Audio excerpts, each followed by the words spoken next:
Hi, a very warm welcome to all the viewers. I am Vanshika Adhikari, a volunteer at Shivi Forensics, and today we'll discuss high-yield MCQs in wildlife forensics, which is specifically curated for competitive exams like UGC NET, CUET PG, and FACT. So let's dive into the legal and scientific aspects of wildlife crime investigation. Our first question covers the legal backbone of Indian wildlife. The highest level of protection is provided under Schedule 1 of the Wildlife Protection Act 1972. Offences involving species like tiger or black buck carry the most severe penalties. Remember, the Act was recently amended, and keeping the track of schedule shifts is vital for exams. Species identification. When identifying species from degraded samples like cooked meat or old bones, mitochondrial DNA, specifically the cytochrome B gene, is the gold standard. Unlike nuclear DNA, mDNA is present in hundreds of copies per cell, making it much easier to recover from environmental samples.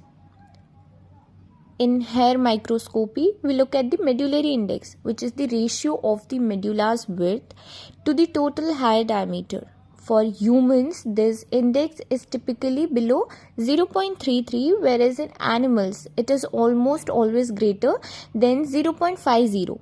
This is a classic exam question for distinguishing species. Shahtush is often called the king of wolves, which is illegal globally, and it is harvested from Tibetan antelope or chiru because the animal must be killed to extract the fine undercoat. It is strictly protected under CITES Appendix 1, and do not confuse this with pashmina, which is obtained from goats without harming them. Next up, we have identification and distinguishing between legal mammoth ivory and illegal modern elephant ivory. For this, we examine Schreger lines.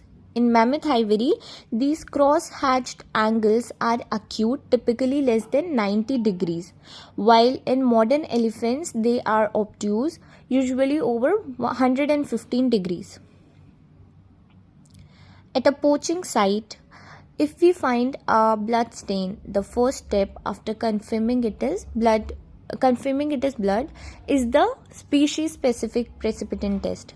This serological test uses an antigen-antibody reaction to tell us if the blood belongs to a human, a bird, or any specific family.